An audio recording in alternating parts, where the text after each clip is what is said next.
Hello, আজকে বছরের শেষ দিন 31শে ডিসেম্বর।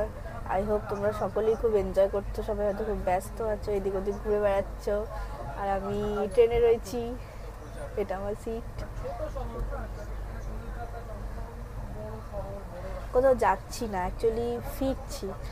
একটা বড় ট্যুর করে ফিরলাম, মানে এটাকে এখনো ফিরিনি, ট্রেনেই রয়েছি। ট্রেন এই জায়গাটা হচ্ছে কটক, কটক জাংশন, কটক। তো এখন বাজে হচ্ছে 4:14।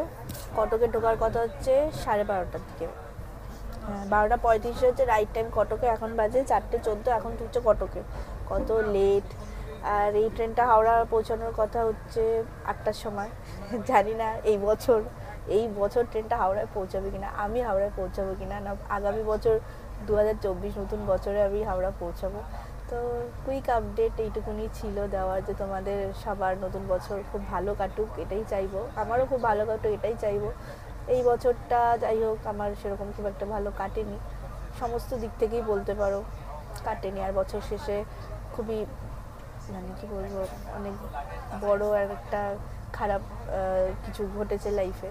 তো ঠিক আছে, জীবন চলবে, জীবন থেমে থাকে না, এগিয়ে যেতে হয় আমাদের সবাইকে, পজিটিভ ভাইবসটা রাখতেই হয়। Positive positive vibes only, positive vibes পড়ার জন্য ঘুরে বেড়াচ্ছি। তো আশা করবো তোমরা সবাই ভালো থাকবে, আর আগামী বছর সবার খুব ভালো কাটুক। Happy new year in advance. তো ছোট্ট আপডেট এইটুকুনি। আর ভিডিও তো আসবে, ব্লগ তো আসবে, অনেকদিন আসেনি। বললাম 2023টা আমার ভালো কাটেনি, এখনও পর্যন্ত কাটছেও না। দেখা যাক 2024 কী নিয়ে আসে, 2023-এর থেকেও খারাপ কাটে না এর থেকেও ভালো হয়, দেখা যাক। যাই হোক, ছোট্ট একটু আপডেট ছিল। হ্যাপি নিউ ইয়ার সবাইকে, সবাই খুব ভালো থেকো। টাটা।